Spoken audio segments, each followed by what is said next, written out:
فرق سرعات يا سيدي الرئيس. تعالى كده هنعمل مقارنة بسيطة جدا. اللقطة دي من مباراة الزمالك في نص نهائي الكونفدرالية قدام النجم الساحلي 2019 لما اتطرد جنش ووقف عمر السعيد جون. الكرة دي كانت فاول علينا جوه ال 18 ارتدت. المفروض ان احنا عندنا لاعب جناح وينج، اللعيب ده المفروض ياخد الكرة ويعمل سبرنت ويعمل انطلاقة محترمة. انت بتلعب في نادي الزمالك والمفروض جناح منتخب مصر كمان. اخد الكرة من هنا، بص بيعمل ايه، اتفرج. بص اتفرج على النجم اللي هو المفروض كان جناح منتخب مصر وجناح نادي الزمالك.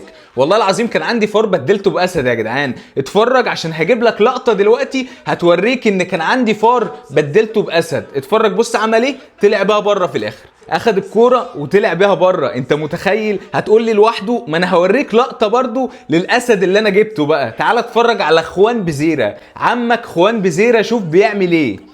الكرة مرتدة رايح لوحده علق وراح فنت في التاني في التالت وسط 3 قدام ال 18. بص عمل فيهم ايه، كلفتهم وعدى وراح جاي راكنها. رفع عين، بس رفع عين وقلنا الفينش عنده وحش. بص فنش ازاي، اتفرج. قلنا 1000 مرة ان الفينش عنده وحش. بص بقى وسط كل دول وعدى من كل دول وخد الكرة منين وعمل الانطلاقة منين. وبص كان وسط 3 عمل فيهم ايه، كلفتهم حرفيا وراح حطها فين. شوف الفينش عامل ازاي. لعيب كبير جدا يا جدعان. كان عندي فار بدلته باسد. فرق سرعات يا سيدي الرئيس، ده فرق سما وارض ده يا جدعان، سنين ضوئيه اقسم بالله. شفت خوان بزيره بيعمل ايه؟ جاي تقول لي مين خوان بزيره؟ ادي خوان بزيره، شوفوا بيعمل ايه، وشوف ديرجن بيعمل ايه.